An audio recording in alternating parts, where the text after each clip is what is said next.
وَكُنَّا نَخُوضُ مَعَ الْخَائِضِينَ، ہم خائضین کے ساتھ خوض کرتے تھے۔ خوض بےہودہ باتیں کرنا، فضول باتیں کرنا، بے فائدہ گفتگو کو خوض کہتے ہیں۔ بے فائدہ تعلقات، بے مقصد سرگرمی کو خوض کہتے ہیں، بے مقصد سرگرمی۔ وہ بچتا کون ہے اب؟ جرم ہے، خوض جرم ہے۔ خائضین وہ طبقہ ہے جو خود اہل کسب، اہل کارکردگی نہیں ہے، تعلیم حاصل نہیں کرتے، وقت ضائع کرتے ہیں۔ دوسروں کو بھی، چونکہ ان کی محفل بہت پرکشش ہوتی ہے، فضول باتیں ہمیشہ پرکشش ہوتی ہیں۔ علوم تھکا دیتے ہیں، انسان کو خستہ کر دیتے ہیں۔ ہماری طبیعتیں اس طرح سے ہیں، ورنہ جتنی نشاط علوم کے اندر ہے اتنا لطیفوں کے اندر نہیں ہے۔ شخصیت کے ساتھ تناسب رکھتی ہے ہر چیز۔ جیسی آپ کی شخصیت ہے، آپ کی لذت بھی ویسے ہی ہے۔ کچھ لوگ ہیں کھانے سے لذت اٹھاتے ہیں، کچھ لوگ ہیں شہوتوں سے لذت اٹھاتے ہیں، تسکین شہوت انہیں لذت دیتی ہے۔ کچھ لوگ ہیں مال و دولت ان کو لذت دیتا ہے، کچھ ہیں جن کو خوشامد لذت دیتی ہے۔ جیسی شخصیت ہے اس کی لذتیں بھی ویسے ہی ہیں۔ علم و معرفت اکثریت کو خستہ کرتی ہے، تھکا دیتے ہیں، بور ہو جاتے ہیں، ملال آ جاتا ہے، نڈال ہو جاتے ہیں۔ چونکہ شخصیت لطیفہ پسند ہے، غیر سنجیدہ ہے، غیر جدی ہے۔ غیر جدی شخصیت علم سے بانشات نہیں ہوتی، علم سے خستہ ہوتا ہے۔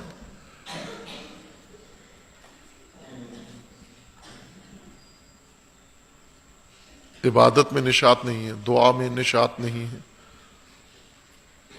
کھیل کود میں بہت خوشحال ہیں، بہت نشاط ہیں۔ بہت سارے بیمار بنے ہوتے ہیں، درس کے وقت بیمار ہیں، اسمبلی کے وقت بیمار ہیں، امتحان کے وقت بیمار ہیں، اور کھیل کے وقت سب سے زیادہ اچھلتے کودتے ہیں۔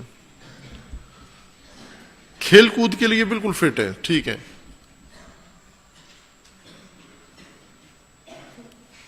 جیسی شخصیت ہے ویسی اس کی لذتیں ہیں۔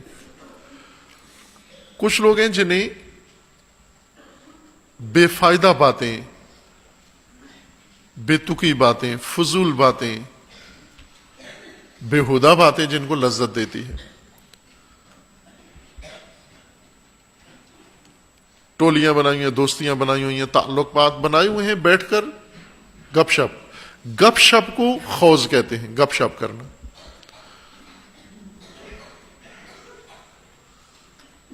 گپیں لگا رہے ہیں کسی بھی موضوع پہ، وہ موضوع ان سے متعلق ہو نہ ہو، کسی بھی موضوع پہ گفتگو کرنا شروع کر دی۔ بیٹھے ہوئے درخت پہ گفتگو شروع کر دی، پرندے پہ گفتگو شروع کر دی، جانور پہ گفتگو شروع کر دی، موسم پہ گفتگو شروع کر دی، ٹریفک پہ گفتگو شروع کر دی، کسی واقعے پہ گفتگو شروع کر دی، ٹرین پہ گفتگو شروع کر دی، جہاز پہ گفتگو شروع کر دی۔ یہ خوض ہے۔ یہ حرام باتیں، بہتان، تہمت، غیبت کو نہیں کہتے، وہ جرائم الگ ہیں۔ خوض بے فائدہ باتیں، گھنٹوں بیٹھے، ایک بولا، دوسرا بولا، تیسرا بولا، ایک ہنگامہ برپا ہے، اور اس گھنٹوں میں ایک بات بھی کام کی کسی نے نہیں کی، وقت ضائع کیا، عمر تلف کی۔ یہ عمل جرم ہے، اس کو قرآن کہہ رہے یہ جرم ہے، یہ مجرم عمومی ہے۔ اصحاب الیمین ان سے پوچھیں گے کہ بھائی تمہیں تو توقع نہیں تھی ہمیں کہ تم جہنم میں آ جاؤ گے۔ یہ صاف صاف بتا دیں گے کہ ہم نخوض مع الخائضین، ہم سنجیدہ نہیں تھے، ہم جدی نہیں تھے، ہم ذمہ داریاں نہیں نبھاتے تھے، ہم وقت ضائع کرتے تھے۔ وقت ضائع کرنا انسان کو جہنم پہنچا دے گا. حتی آتانا الیقین، اب ہم اس حالت میں زندگی بسر کرتے رہے، گمراہی و غفلت کے اندر ڈوبے رہے، خوض کرتے رہے، پارٹیاں بنائی رکھیں، گروہ بنائی رکھے، نجوا کرتے تھے، خوض کرتے تھے، ادھر بےہودہ وقت ضائع کرتے تھے، محفلیں. جس طرح ابھی سوشل میڈیا والے ہیں، یہ سب خائزین ہیں. سوشل میڈیا نخوض و معل خائزین، ہم بےہودہ وقت ضائع کرتے تھے.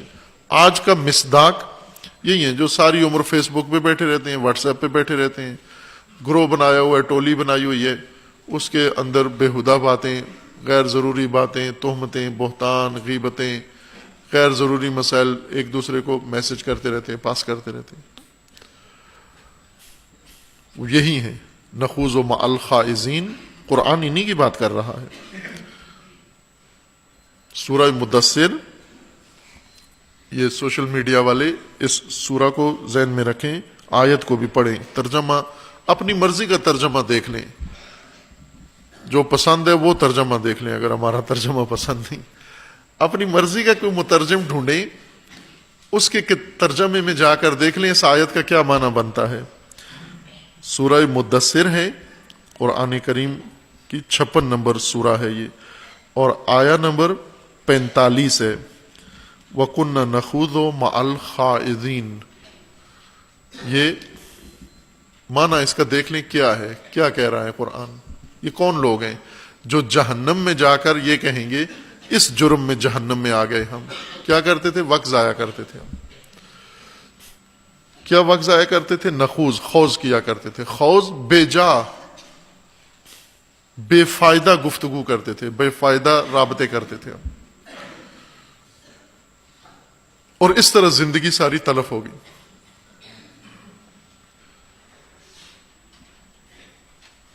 فما لہم ان التذکرات معرضین.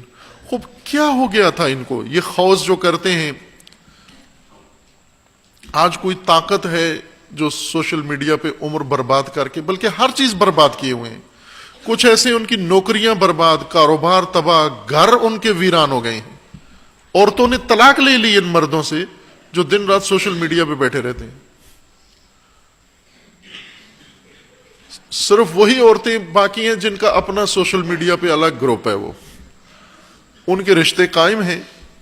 شوہر کا گروپ الگ ہے، بیوی کا الگ ہے، دونوں اپنے اپنے گروپ میں مصروف ہیں، ان کی شادیاں قائم ہیں. لیکن جہاں پر بیوی گھریلو ہے، مثلا کام کرتی ہے یا بچے سنبھالتی ہے، شوہر سوشل میڈیا پہ ہے، ان کے گھروں میں مسائل ہیں. جہاں دونوں ایک جیسے ہیں، کف ہیں ایک دوسرے کے، دونوں خائزین میں سے ہیں، دونوں خوض کرتے ہیں. آپ توجہ نہیں کر سکتے اس بدتمیزی کا جو سوشل میڈیا کے اوپر موجود ہے،